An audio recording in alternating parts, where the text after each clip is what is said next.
Well, having been here 9 months, I think when I first started, there was obviously some concern over maybe a recent performance at the World Cup, and having been here over the 9 months, I've really enjoyed it, and I've been lucky enough to be surrounded in a really good coaching staff who are all passionate about fielding as well, and we see that as one of our vital components of our performance.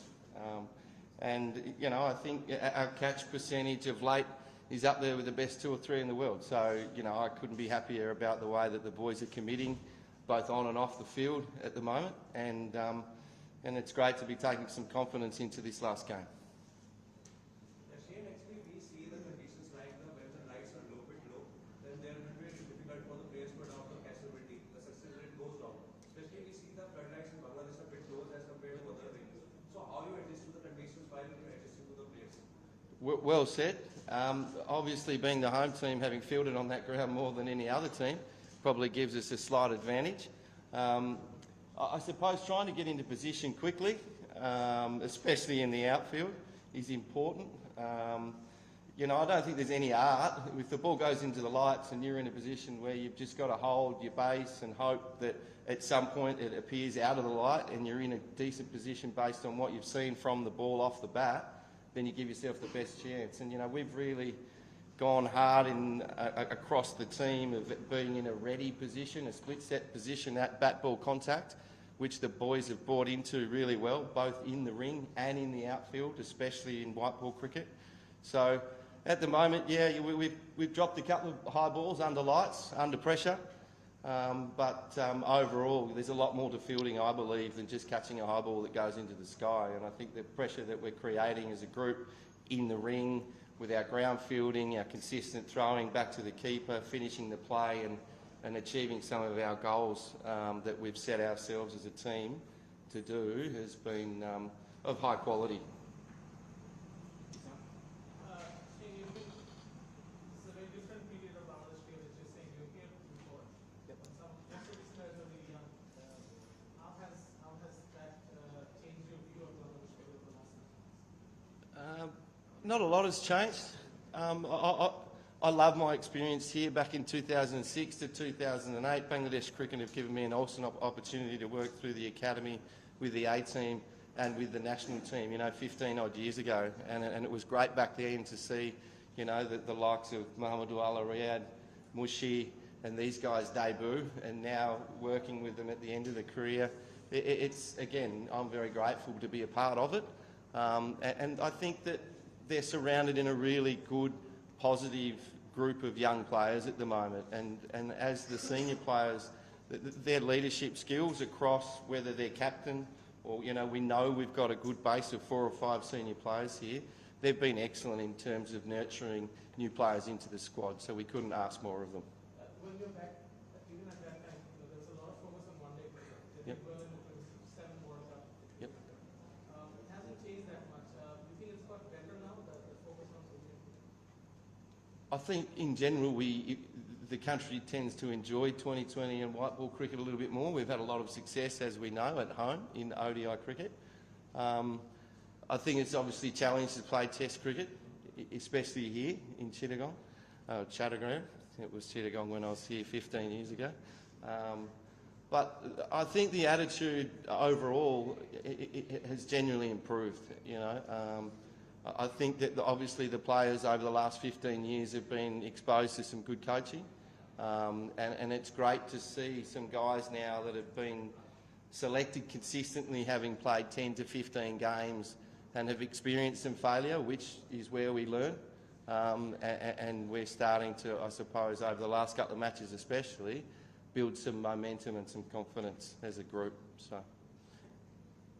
Shane, though you are a fielding coach, you are a representative of team management of Bangladesh.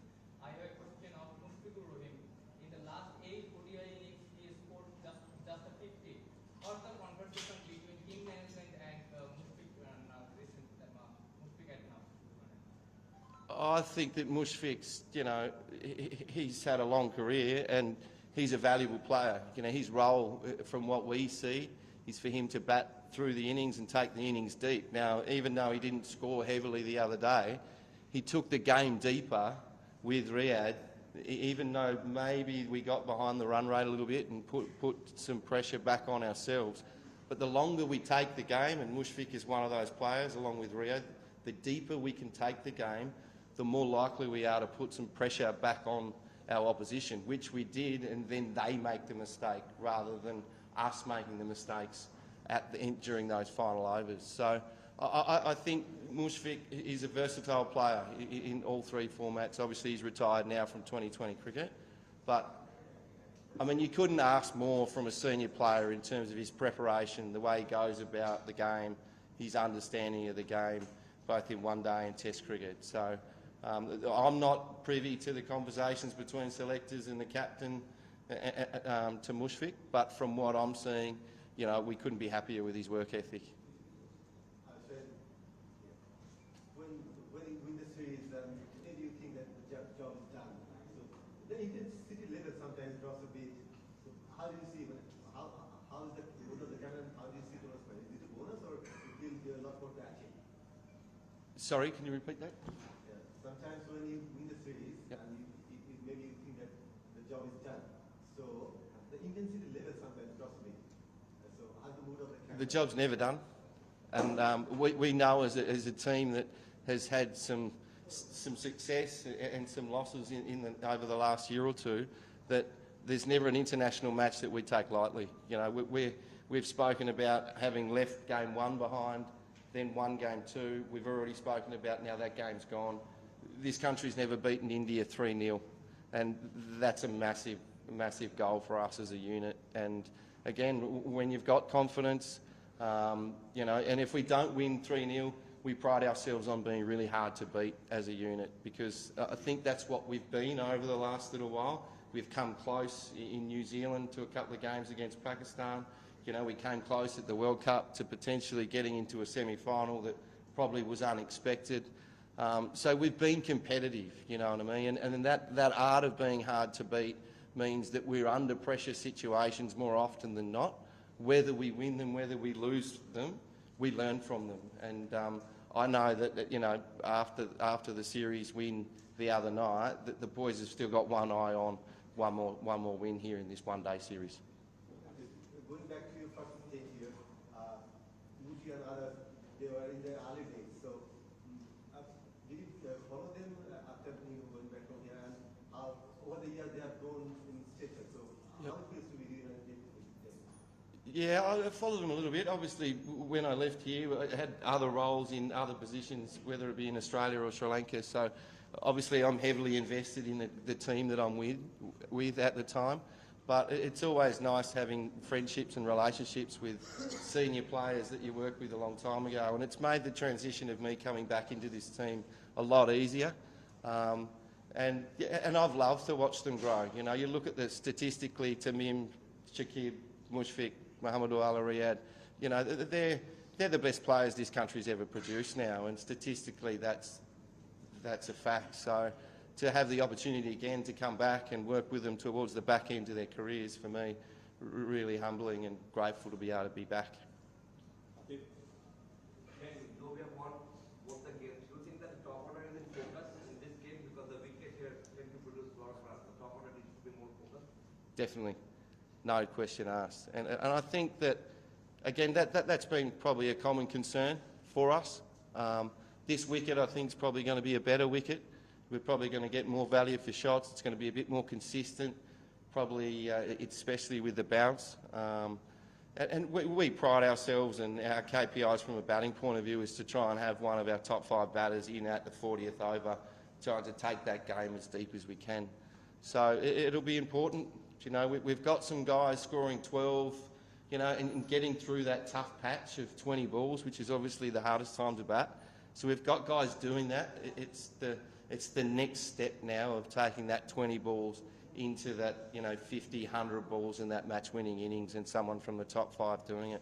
But in saying that, you know, you look at our number 8 batter at the moment, do you know what I mean? He's come in and shown confidence, and we're hoping that everybody's a batter, you know, right from number 1 to a number 11.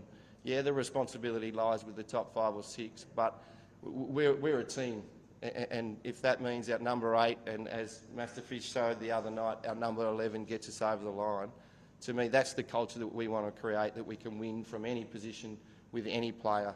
Whether we have injuries and some of our best players out of the team, we are hoping that we can build a depth within a squad so that when we do have the unlikelihood of an injury, that we can replace that player and still be as competitive as possible. Do you think that is the best chance of Bangladesh to get Sweden? Sorry? With no Rohit Sharma in the team, Yep. 1 or 2 or 3 players missing. Where we're at, we're confident that we're getting our players into positions where they're confident in their own skills rather than trying to match it up too much against our opposition. Once we get into a position where we're playing with confidence, we have a good understanding of our skill sets, what we can and can't do on different surfaces in different countries, then we'll start to look at our opposition in a little bit more depth. Shane, there are some players in Bangladesh squad who are freezing lately, and they might or might not have strong reflex like the junior cricketers, or they might have some other issues. So how is it to work with those senior guys as a fielding coach? It's been okay. It's been pretty easy. I mean, obviously, we talk about mastery and we talk about 10,000 hours. We talk about, the skill sets. When you look at our senior players, they've fielded a lot over 15 years in their career. So we just have to manage them and their confidence. Do you know what I mean? Whereas we have other players within the squad that are younger, haven't fielded at the intensity or the pressure levels that we experienced the other night in such a beautiful big crowd. So it depends. Every player is different. For example, there'll be days where Shakib will spend half an hour fielding and there'll be days where he doesn't feel that he needs it. Do you know what I mean? And it's important to manage the player from day to day to day. Where our younger group of players, we demand that they do a little bit extra because they haven't done the time that some of the senior players have. But overall, fielding is something that's high on our priority list, and it's supported right throughout our playing group. And as I mentioned before, our support staff, in Russ, Alan, Jamie, Rangana and Bulbul and Nick Lee, our trainer, they're really passionate about fielding. So as a fielding coach, I'm quite grateful that we've got staff who are just as passionate about fielding as I am. Shane, I have 2 questions. One is student already. So what areas you are aiming at to develop in this game? This one. The second one is, are you taking it as a chance of resting other players who are not playing in the first 11? Well, I'm not a selector, so you'll have to ask the selector that one. So that was a pretty easy one. As a part of team management. Yeah, I mean, other players might get a go. Look, to me, when you play against India or when you're representing your country, unless there is a workload management issue, I don't think Bangladesh is in a position that we just rest players for the sake of resting players.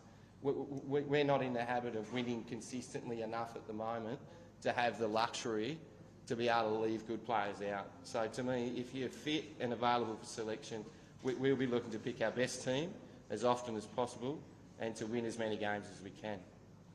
Last 2 questions. Shane, last year wasn't really great for as far as the fielding unit was concerned. They lost dropped a lot of catches, especially in the T20 World Cup last year. Over the last 9 months, we've seen a bit of improvement in ground fielding, also catching. Although 2 catches were dropped last time, but how does a team improve fielding at this level, and how do you maybe calculate it or measure that? Really good question. I think the biggest transition from domestic cricket, or whether it's during our academy or 18 cricket into international cricket, is, as we know, the word called pressure. So one of us, I suppose, my greatest challenges is to get the players to understand what pressure is.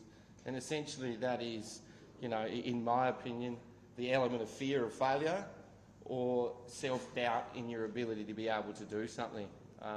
So trying to educate the players on what pressure actually looks like is one of our greatest, I suppose, focus areas at the moment, because that essentially impairs our confidence, and then we've got to be, we've really got to challenge the players then to commit a little bit more when things aren't going the way we would like them.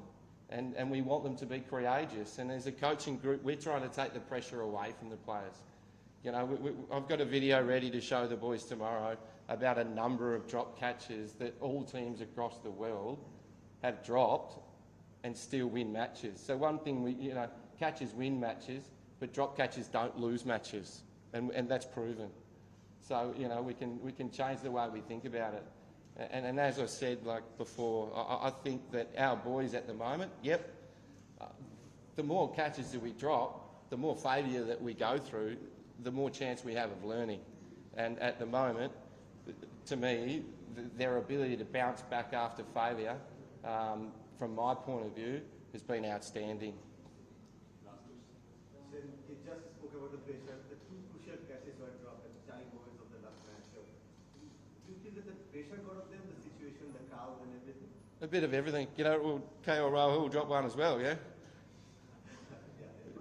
So we all drop catches, and I think that the crowd, the pressure, as I said, so sometimes it's the fear factor. It's like, so we think about potentially what are the repercussions of dropping a catch when the ball's in the air. We see a lot of high balls dropped under lights. Why? Because as fielders, we have time to think. Now, trying to train what we think when the ball's in the air is a very hard task, but one that can be learnt. And then, as I said, when we do drop catches under lights in critical moments, what we do then is create one of the greatest learning experiences. Because when the player walks off the ground, hopefully having won the game, then we can easily say to them that, look, catches don't lose matches, right? And that was a fact, and that happens quite regularly. And it is a part of the game. Yep, obviously we want to be consistent and drop as few as catches as possible, but as a team, if we drop a catch, at the moment, our support staff and our team are gelling together really well, and trying to keep everyone's spirits high. And who knows, it could be someone else tomorrow that dropped one, and it could lose the match. Who knows? But as I said before, we're really confident and happy with how the boys are training, especially, and committing on and off the field. Thank you. Good luck. Thanks.